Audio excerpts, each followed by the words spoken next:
Político por poco se agarra a madrazos a Nayib Bukele en pleno programa, pero al final salió llorando. Edwin Zamora, en ese entonces candidato por el partido Arena, entró en un intenso debate con Nayib Bukele. En ese momento ambos eran candidatos a alcalde. El político Zamora por su parte quedó bastante molesto y casi va encima de Bukele, pero al final salió llorando del programa. Bienvenidos a Alfa Producciones.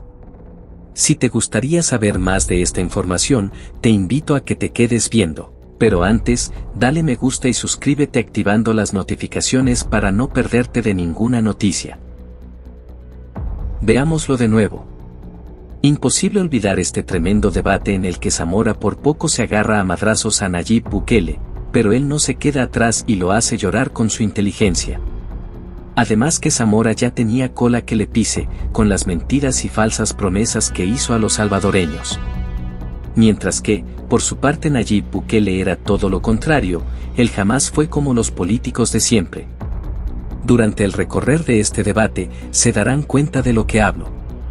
Ahora sin más rodeos, veámoslo.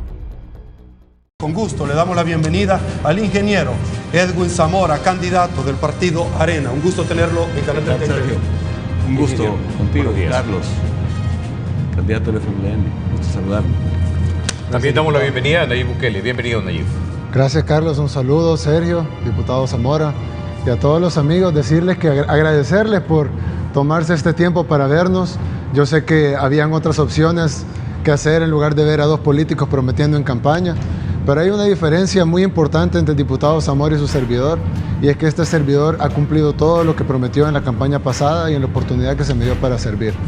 Y si es fiel en lo poco, se puede ser fiel en lo mucho. Así que de la misma manera, si pudimos hacerlo en pequeño, estoy seguro que podremos hacerlo en grande.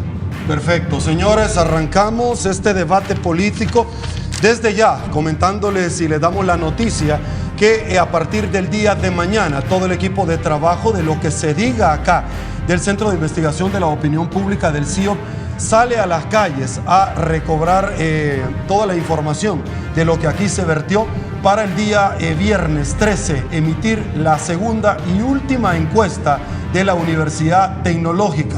Por lo tanto, señores, muéstrenos qué es lo que tienen esta noche a todos los salvadoreños, muéstrenos de qué manera están hechos cada uno de ustedes. Vamos a comenzar, Sergio. Una de las principales preocupaciones de los capitalinos es la inseguridad. Los candidatos que nos acompañan esta noche han señalado algunas variantes al cuerpo de agentes metropolitanos. Perfecto. ¿Qué papel va a jugar, señores? Y es la pregunta extensiva para los dos. El CAN en su gestión y cuáles son las propuestas puntualmente en la relación al resguardo de la protección de los candidatos. Según votación, 3 minutos. Arrancamos con el alcalde Nayib Bukele, de nuevo Cuscatlán, y candidato, por supuesto, del FMLN para San Salvador. Por favor, 3 minutos. Bueno, gracias, Sergio. La verdad es que creo que en tu pregunta tocaste un punto muy importante. Y es que tradicionalmente en algunos municipios, sobre todo en San Salvador, se ha visto al CAM como un cuerpo que cuida monumentos o que cuida bienes municipales. Pero realmente lo importante es que el CAM, como lo dice tu pregunta, resguarde y proteja a los ciudadanos. Esa debe ser la misión principal del CAM, ser la línea de defensa entre la ciudadanía honrada y trabajadora y la delincuencia. Nosotros hemos planteado entonces reforzar el CAM, es un replanteamiento total del CAM. En primer lugar, deciste que el CAM de San Salvador tiene 1.200 agentes, que queremos subir a 1.600. ¿Por qué 1.600? Porque eso te permitiría tener 800 agentes efectivos en la capital. La capital tiene 72 kilómetros cuadrados. Por lo tanto, si tú tienes 800 agentes efectivos, eso te permite tener un poco más de 10 agentes por cada kilómetro cuadrado. Teniendo 10 agentes por cada kilómetro cuadrado, agentes con armamento, porque actualmente no tienen armamento. De los 1.200 agentes del CAM, solo 300 tienen armas y son revólveres, contra AK-47, contra M16. Pero si tú tenés los 800 agentes efectivos, bien armados, distribuidos por todo San Salvador, tenés más de 10 agentes por kilómetro cuadrado, lo cual, además de los policías y soldados, etcétera, pero tenés más de 10 agentes del CAM por kilómetro cuadrado, un CAM capacitado, un CAM bien estructurado, un CAM con equipo de comunicación que actualmente no tienen, con patrullas que actualmente tienen muy pocas, con un sistema de mando de control para poder pedir refuerzos, para que no sean simplemente un espantapájaro que pueda estar ahí tratando de disuadir, sino que sea realmente un agente que esté custodiando la seguridad de un área, que pueda pedir refuerzos de cerca. Y algo muy importante también, y es una palabra que se usa mucho en nuestro país, pero que poco se hace contra ello, es el despilfarro. En el CAM tenemos un despilfarro de recursos. Por un lado, los agentes viven en condiciones infrahumanas. Los agentes del CAM me han enseñado sus botas que ya están gastadas las suelas, los lugares donde viven, donde prácticamente no tienen condiciones mínimas, a veces no tienen ni siquiera agua potable, no se les paga a tiempo, no hay nivelación salarial, hay algunos agentes que ganan más que otros.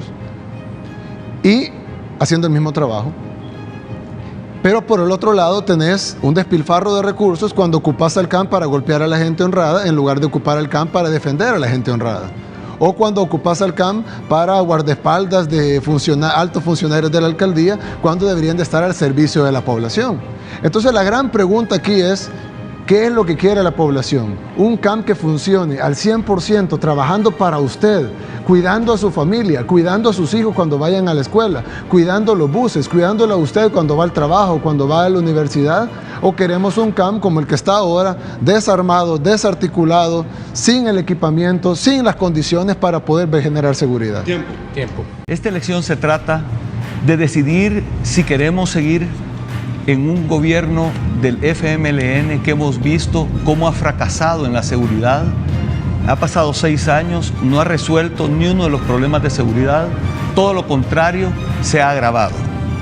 Entonces ahora me sorprende que el candidato del FMLN viene a hablar de armar el CAM, como decimos en buen salvadoreño, armar el CAM hasta los dientes, que verdaderamente quizás desconoce las facultades del CAM.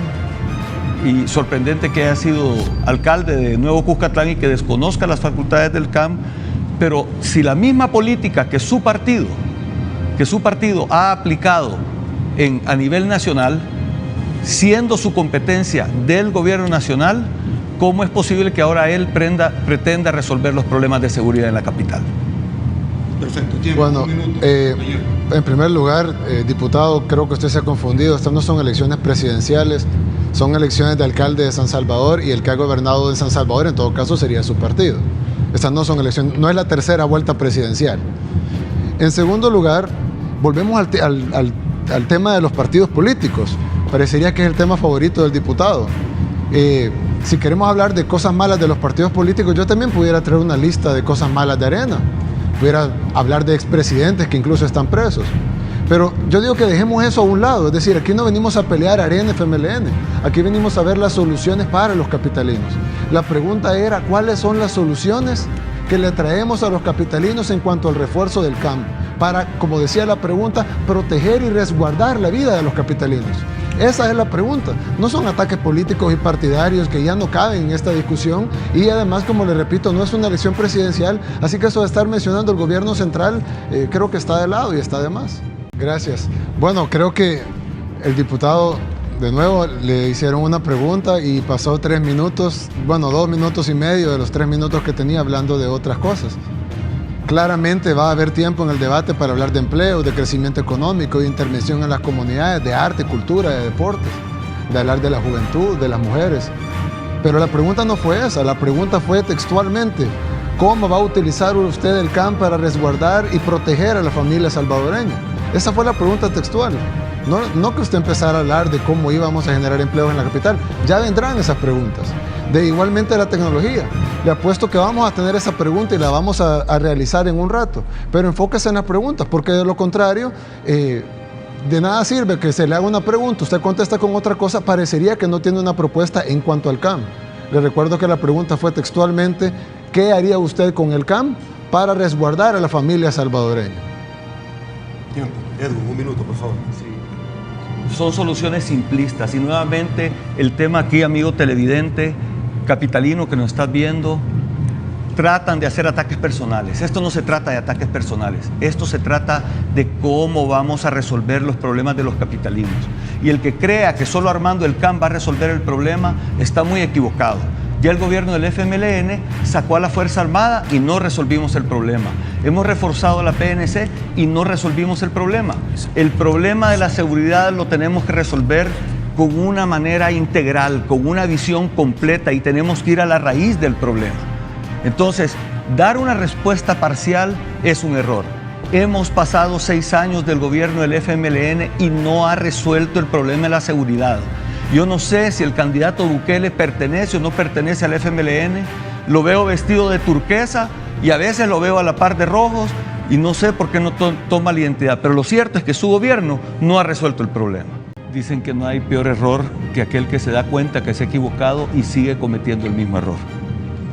En el debate pasado, el candidato del FMLN mencionó que eran 500,000 habitantes en San Salvador. Lo curioso es que entre esa y otras 3 o 4 ocasiones se le ha demostrado de que está equivocado. La DIGESTIC, la Dirección General de Estadística y Censo de su gobierno, del Ministerio de Economía, dice que en San Salvador hay 354,000 habitantes. El censo del 2007 dice que hay 314,000 habitantes. Escoge el número, pero no 500,000. Pero dejemos eso. Y de esa misma manera exagera con el caso de Guatemala. Yo estuve en la ciudad de Guatemala, estuve con el alcalde Arzú, y no es el 90% de los delitos que ha bajado, es el 20%. Pero qué bien que se puede bajar el delito y qué bien que se puede usar la tecnología. Y nosotros tenemos el mismo planteamiento, es normal. Tiempo. Un minuto, Nayef. Bueno, vamos al caso de la población, diputado. Cuando uno quiere gobernar una ciudad, uno tiene que conocer la realidad de la ciudad. Cualquier persona puede meterse a Google y buscar los datos de la DIGESTIC y sacar ese dato que ha dado usted. Pero hay que ser un poquito más analíticos en lo que se dice. El padrón de San Salvador, es decir, las personas que tienen DUI de San Salvador, son 324,000 personas. Nosotros tenemos todo un sistema de análisis de excepción. ¿Qué quiere decir esto? Una ciudad tan grande como San Salvador, que no es poca cosa, San Salvador es palabras mayores. Una ciudad tan grande como San Salvador no puede analizar todo lo que está pasando en todos lados.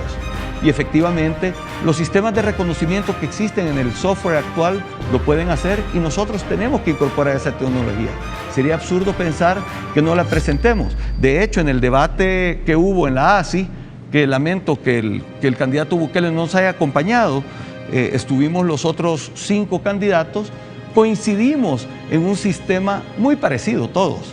Entonces, esto de la tecnología no es ninguna gran novedad, pero estará integrado al centro de mando, está integrado a los carros patrulla, está integrado a las motos patrulla, entonces todo el sistema se habla y se ve simultáneamente.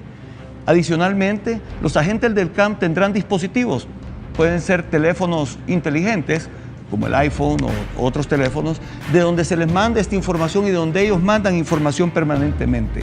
Sobre todo, lo importante es el análisis estadístico y las métricas que tenemos que llevar para la prevención del delito. Aquí lo más importante es la gente. Podemos hablar de máquinas, podemos hablar de computadoras, podemos hablar de pistolas y podemos hablar de ametralladoras, pero lo importante es cómo vamos a trabajar con las comunidades y cómo vamos a trabajar para incentivar, para motivar al CAM para que ocupe estas herramientas y sean efectivas. Muchas gracias. Vamos con un minuto de tiempo, por favor, Nayib Bukele. Sí, bueno, ya no contestó la pregunta de la población. Creo que quedó claro que es mayor de medio millón de habitantes, diputado. Si me está dando la palabra, le contesto. ¿Sí? No tenemos tiempo para interactuar. No, y las reglas por respeto a los televidentes. Ya no contestó a la pregunta, diputado. Claro que hay que integrar los sistemas. Lo que sucede cuando uno gobernaba una alcaldía, uno tiene que saber que uno tiene que integrar todas las cosas, pero a la vez uno tiene que tomar decisiones sobre cada punto. Es decir, no puede venir alguien y decirle, mire, alcalde, necesitamos recoger la basura y decirle, espéreme, vamos a hablar filosóficamente sobre las armas. Es decir, cuando se pregunta sobre el CAM, se habla sobre el CAM. Cuando se preguntó sobre las comunidades, se habló sobre las comunidades y la juventud y las mujeres y los adultos mayores. Cuando se habla sobre la tecnología, se habla sobre la tecnología. Tampoco se refiere que vamos a usar solo la tecnología, que entonces estamos dejando de lado a las personas. Por supuesto que todo se va a integrar. El punto es que si tenemos soluciones a cada una de las preguntas o simplemente vamos a repetir el mismo párrafo en todas las preguntas que se nos hagan. Tiempo. La pregunta que le hizo, ahora tiene su tiempo para poderlo hacer. Exactamente. Sí, a mí me parece absurdo que estemos perdiendo el tiempo de los televidentes hablando de la población de San Salvador. Pero nuevamente quizás es desconocimiento, no quiero entrar en esos detalles, pero el censo cuenta a las personas que están ahí, no importa si son niños o son adultos. La Digestic hace el mismo análisis. Lo que pasa es que el padrón al que hace referencia el candidato Bukele, el padrón, si bien es cierto, solo mide gente de más de 18 años, lo que no toma en cuenta es que el padrón hay que depurarlo. Entre otras cosas, gente que se mueve para otros municipios. Entre otras cosas, gente que ya falleció y que no los han retirado del padrón. Y finalmente, gente que se ha ido del país y que no está ahí. Pero lo que cuenta es el censo que se hace y es el análisis de la Digestic. Eso es de lo que estamos hablando.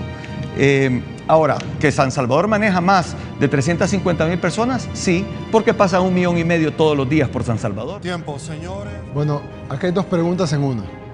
Básicamente, una de las preguntas es qué se hace con el caos de San Salvador. San Salvador es un caos desde la forma en la que se concibió. Es decir, San Salvador ha ido creciendo desordenadamente.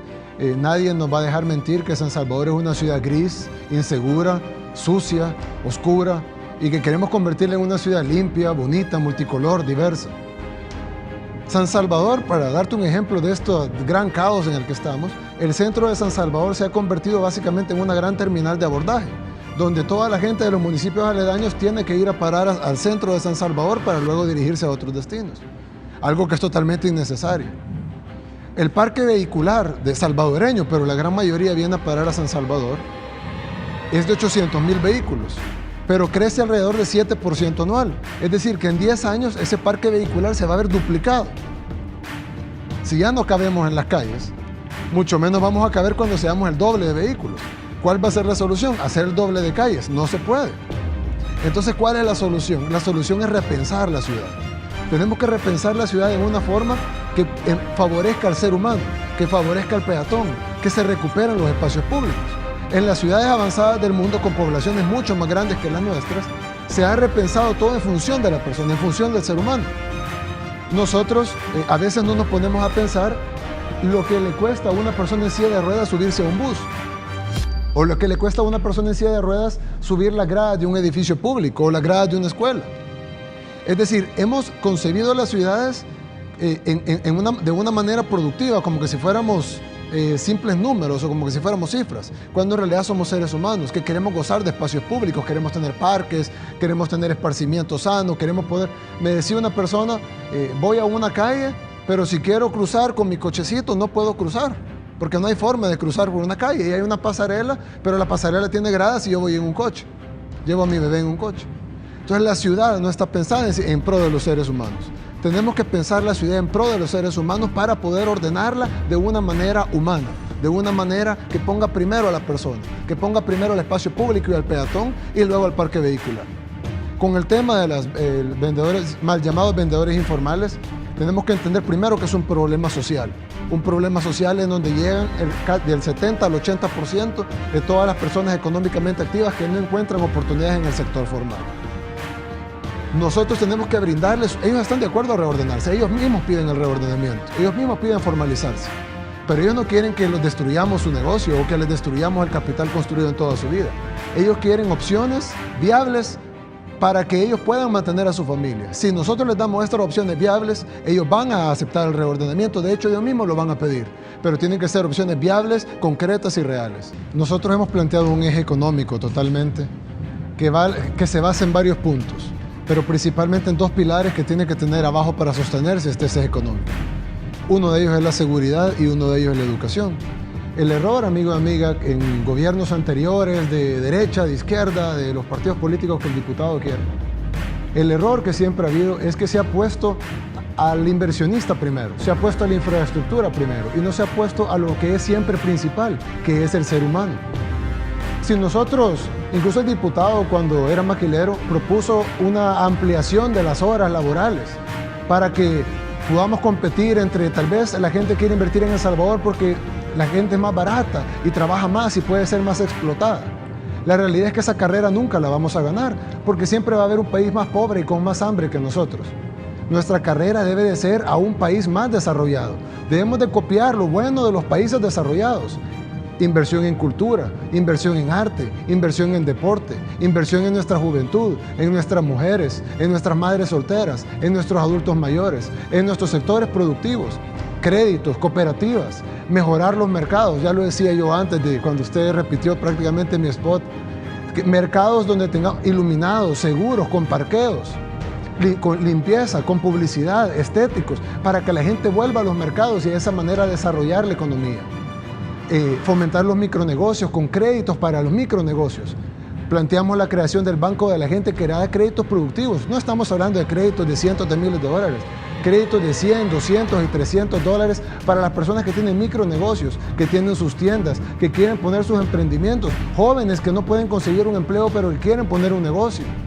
Si nosotros trabajamos de la mano con las comunidades, trabajamos de la mano con la gente, trabajamos de la mano con la educación, con seguridad, entonces las empresas van a invertir en San Salvador. Y no solo las empresas grandes, que por supuesto que van a venir, porque va a ser rentable, sino también las empresas pequeñas, las causantes del 80% del empleo que tenemos en El Salvador, que no viene de las empresas grandes. El 80% viene de los micronegocios y del otro 20%, un porcentaje muy pequeño viene de las grandes empresas.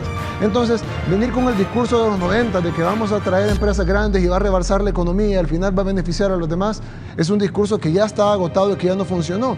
Y tampoco estoy hablando yo de otros discursos que el diputado me quiere pegar, que yo nunca he dicho. Simple y sencillamente lo que estamos diciendo es de sentido común. Invirtamos en la gente. Y para invertir en la gente tenemos que tomar en cuenta a todos, a nuestros artistas, a nuestros poetas. ¿Cómo cambia una zona si tenés artistas, poetas, si tenés jóvenes trabajando, si tenés seguridad, si tenés turismo, si tenés micronegocios? La ciudad se desarrolla cuando la gente se desarrolla. Edwin, un minuto para usted, por favor. Sí, a mucha honra le voy a decir, candidato Bukele, que sí he sido generador de empleo y he estado en la industria textil.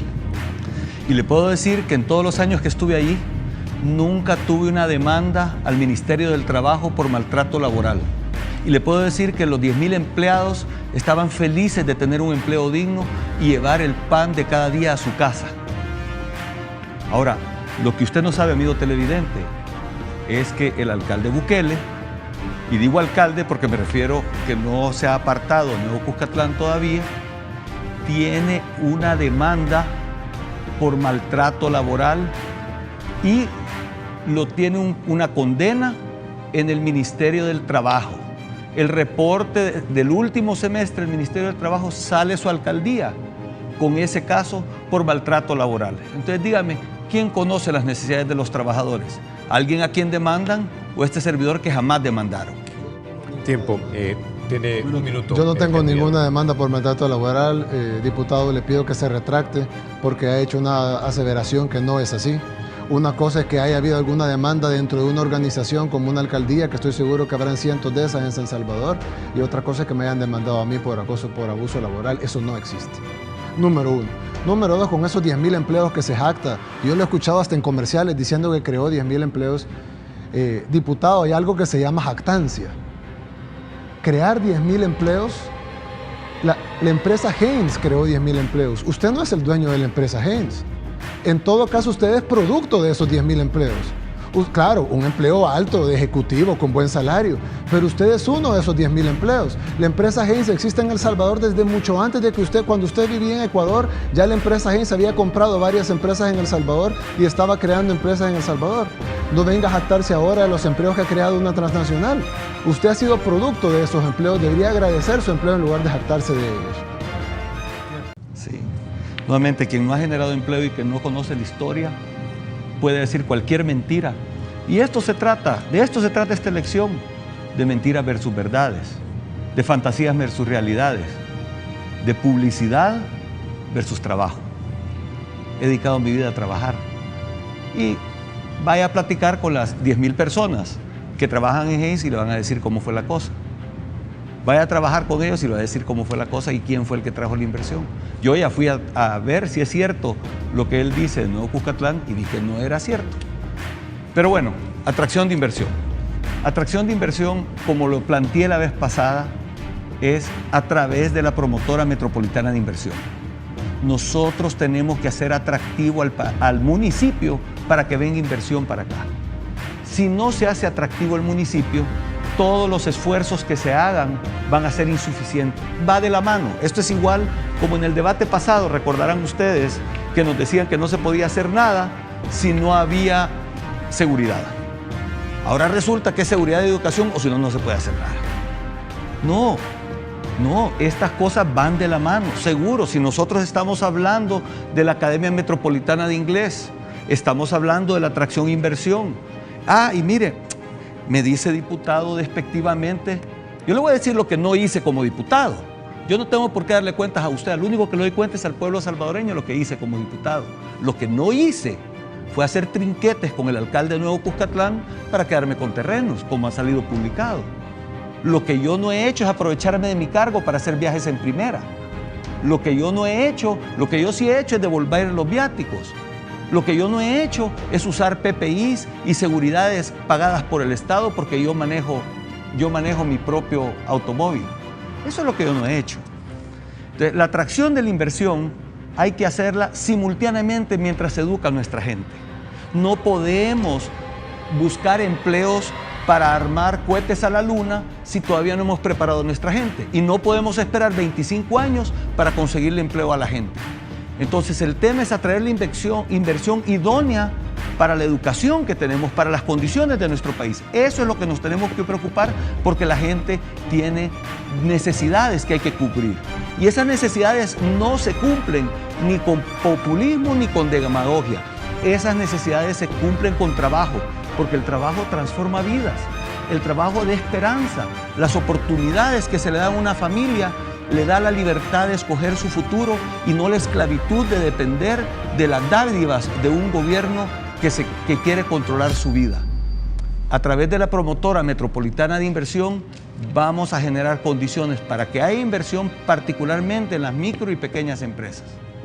Ahora que no tiene nada con qué acusarme, empieza a acusar a otro diputado y me lo quiere pegar a mí. Yo solo puedo ser responsable de mis actos.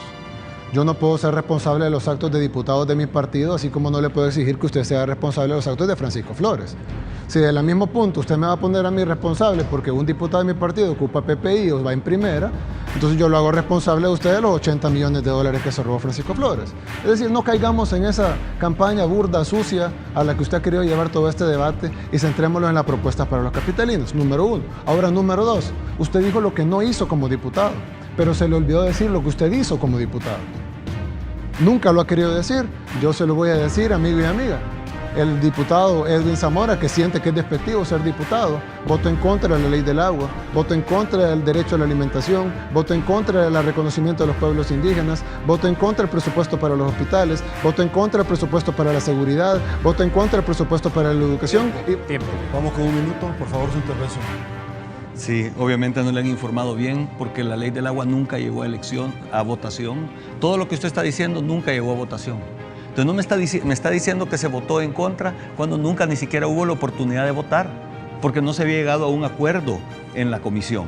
Y lo que le puedo decir, amigos, es solo porque le pongan un nombrecito bonito a una ley, no quiere decir que esa ley es buena. Bueno, en primer lugar, si la situación Alcitrans que yo mismo he denunciado, su solución es el Metrobús, Dios nos libre, diputado. Porque la única vez que funcionó el Metrobús se quedó 2 veces en el camino. Así que ojalá no sea esa su solución, Alcitrans. Bien, lo otro es de que usted me extrañó algo, y fue que mencionó muchas obras de la alcaldía, como el parque, etcétera, y en ningún momento mencionó al doctor Norman Quijano, quien ha liderado ese proceso. La gran pregunta es entonces, si el doctor Norman Quijano ha sido tan buen alcalde, ¿por qué no está sentado él en lugar de usted? ¿Por qué está un diputado que no nos dice todavía qué es lo que ha hecho en la Asamblea Legislativa? Porque los capitalinos lo contrataron a usted y le pagaron $200,000 para que usted trabajara por los capitalinos, y hasta ahorita no nos ha dicho qué ha hecho usted por los capitalinos. Tiempo. Perfecto, vamos ahora con el tiempo. Un minuto para usted, por favor. Sí, yo creería que al igual que en otras ocasiones ha mentido el candidato Bukele, sí mencioné al doctor Quijano, y si quiere vea la repetición a su disposición de tiempo. Sí lo mencioné. Y la otra cosa que le quisiera decir es que antes de que confirme una cosa, asegúrese de que sea correcta. Ni he recibido $200,000, ni he usado $200,000. Quizás alguien de su partido es el que recibe esa cantidad de dinero, pero en mi caso no ha sido así. Y el dinero que recibía como sueldo se daba a una fundación, solo que yo no hago alarde que no recibo mi sueldo mientras sigo haciendo proselitismo político con el puesto. La razón por la cual el doctor Quijano no está aquí, para mí hubiera sido excelente también que él estuviera aquí, pero la razón es, él las conoce, esas no las conozco yo. Fue una decisión de él, no fue una decisión mía.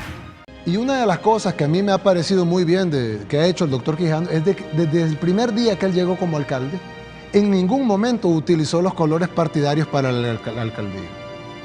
En ningún momento. A diferencia del diputado Zamora, que cada 15 minutos dice, yo sí me siento orgulloso de mi partido, yo mi gran partido. No, parecería que va a pintar de tricolor la alcaldía, algo que el doctor Norman Quijano jamás hizo. Incluso él estandarizó el color azul y amarillo, que no eran partidarios, y lo hizo para separar lo que es el partido de lo que es el gobierno. Me pareció algo muy bueno y creo que algo que se debe de continuar haciendo. Otra cosa que me parece, y le aplaudo al doctor Quijano, es que luego de dejar el pellejo en 2 elecciones presidenciales, porque si algo podemos estar de acuerdo todos los amigos y amigas que nos escuchan, es que independientemente de nuestra afiliación partidaria, el doctor Norman Quijano dejó el pellejo por su partido en las 2 elecciones presidenciales. Luego se somete con toda humildad a un proceso interno de elección, democráticamente supuestamente, sale electo como candidato a alcalde de San Salvador, es ratificado como candidato a alcalde de San Salvador, y luego el diputado Zamora, en violación del propio Congreso que él mismo presidió, quita a Norman Quijano, o lo hacen que renuncie, y se pone él de candidato a alcalde. Creo que eso habla bien de Norman Quijano, pero habla muy mal del diputado Zamora. No se equivoque, amigo televidente, no lo confundan con mentiras. No se equivoque, candidato. Una cosa es tener principios y valores y estar afiliado al partido político mientras se hace campaña. Y otra cosa es ser un servidor público pintado de su propia agenda política, como hemos visto en Nuevo Cuscatlán, o de su partido político. Yo también le celebro al doctor Quijano, que ha sido un servidor público más que un militante partidario cuando ha estado en la alcaldía. Y me alegro que reconozca el buen trabajo que ha hecho el doctor Quijano y su equipo arenero que ha estado manejando la alcaldía estos 6 años. Aprovecho para felicitarlo a él y a todo el equipo que lo acompaña. Ahora, critica cómo yo he llegado a este lugar. Yo me pregunto quién lo puso a usted de dedo. Y la verdad que me halaga si tengo tanto poder para autoimponerme dentro de... Perfecto. Vamos, 1 minuto por favor de intervención. Bueno, decirle que a mí cuando me ofrecieron la candidatura en el proceso que se hace en el partido, de acuerdo a los estatutos del partido, se propone una candidatura, de hecho se propusieron varias, yo ni siquiera estaba en los nombres inicialmente, luego por petición de las bases se me incluyó mi nombre, se sometió a una consulta popular, salió mi nombre y se me propuso la candidatura. En un inicio incluso la rechacé, pero luego decidí asumir el reto, este gran reto que nos pone la vida a veces, de poder hacer algo más grande que nosotros, algo más grande que puede significar un cambio real en la vida de los salvadoreños. Pero, ¿me pudiera decirle usted a la Cámara, a los capitalinos, que Norman Quijano no fue forzado a renunciar? Porque él dice que fue forzado a renunciar, que fue presionado a renunciar. Y usted está diciendo aquí que no es cierto. Entonces, ¿quién miente, diputado? ¿Miente el alcalde Quijano o miente el diputado Zamora? Pero no lo pueden estar diciendo la verdad los dos, porque el alcalde dice que él fue forzado a renunciar y usted está diciendo que él no fue forzado, que él renunció y entonces a usted le tocaba el puesto.